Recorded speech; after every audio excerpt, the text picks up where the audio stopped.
मुलाकात हुई, क्या कुछ बातें हुई हैं?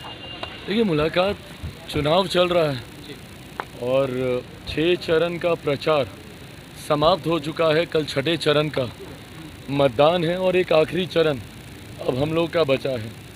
तो चुनाव में क्या क्या हम लोग की रणनीति रही, किस तरीके से चुनाव में सारे पूरा गठबंधन एकजुट होकर हम लोग लड़ा है और आखिरी चरण में कैसे अब हम लोग बाकी अपनी पूरी ताकत इसमें झोंक दें।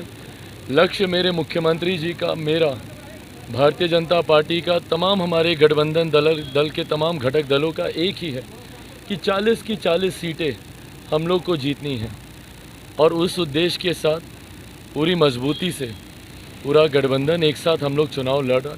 उन्हीं तमाम विषयों को लेकर चर्चा हुई। 6 चरण में क्या रहा, कैसा रहा, अलग अलग सीटों पे क्या रुझान रहे। मुख्यमंत्री जी ने हमारी तमाम सीटों की जानकारी ली।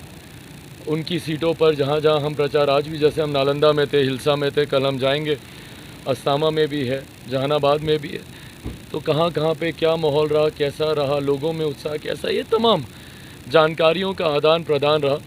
एक कर्टसी मुलाकात थी मुख्यमंत्री जी के। चुनाव में व्यस्तता के कारण इस बीच में मुख्यमंत्री जी भी व्यस्त थे, हम भी व्यस्त थे अलग अलग जगह प्रचार में। तो आज एकदम एक थोड़ा सा रिलैक्स मोड में कर्टसी मुलाकात, जहाँ पे जानकारी का आदान प्रदान हुआ। उनके पास गठबंधन के तमाम सीटों पर क्या जो जानकारी थी, हमारे पास जो थी, उसको साझा किया गया। और आखिरी चरण में कैसे पूरी ताकत के साथ, उसमें भारतीय जनता पार्टी की भी सीटें हैं, जनता दल यूनाइटेड की भी है, उपेंद्र कुशवाहा जी की भी सीट उसी में है, तो उस पर क्या अब रणनीति रहे ताकि हम लोग आखिर में पूरी मजबूती के साथ 40 के 40 लक्ष्य को हम लोग हासिल करें। इन तमाम विषयों को लेकर चर्चा हुई। तेजस्वी यादव ने बीजेपी का एजेंट बताया है प्रशांत किशोर को। ये लोग क्या है ना, अब चुनाव, अब इनको पता है हारने लग गए हैं और इन लोगों का एक पैटर्न फिक्स हो गया।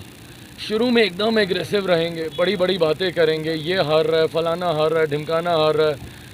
14 में भी यही था, 19 में भी यही था। इनका पैटर्न देखिएगा। उसके बाद इनका एक पैटर्न आता है जहाँ दावे करना शुरू करते हैं कि हम लोग 300 प्लस जा रहे हैं, 350 प्लस जा रहे हैं। इन लोगों का तो बस चले 600 प्लस में भी ये लोग चले जाएं, बड़े बड़े ये लोग दावे करने शुरू करते हैं। उसके बाद आखिरी चरण आते आते इन लोगों को एजेंट दिखाई देने लगते हैं, गड़बड़ी दिखाई देने लगती है। इन लोगों को अधिकारी, इन लोगों को एजेंट दिखाई देने लगेंगे। इन लोगों को सिस्टम में, इन लोगों को खामियां दिखाई देने लग जाएंगी। और उसके बाद अब जिस दिन परिणाम आएंगे उससे एक आध दिन पहले से ईवीएम भी इनको ख़राब दिखाई देने लग जाएगी। अभी ये लोग तीसरे फेज़ में चल रहे हैं जहाँ पे सारे अधिकारी भ्रष्ट हो जाएंगे, सारे एजेंट दिख जाएंगे, सब एक साथ धांधली करने लग जाएंगे। अभी ये उस वाले फेज़ में जा रहे हैं।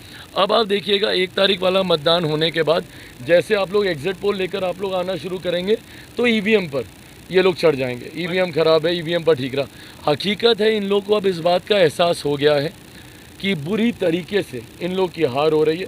राजद के बारे में हम लोग क्या बोलें, क्योंकि उन लोगों का तो कोई सीट वैसे ही नहीं थी लोकसभा में, तो उससे बुरा तो क्या ही रहेगा। कांग्रेस की एक सीट थी इस बार बिहार की किशनगंज, वो भी ये लोग हारेंगे।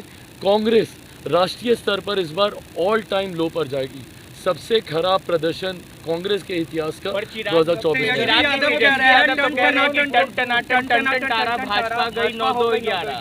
उनको आजकल गाने गाने का खूब शौक चढ़ा है मेरे भाई को। कोई बात नहीं, रिहर्स करते रहें, गाने गाने का शौक अपना बरकरार रखें।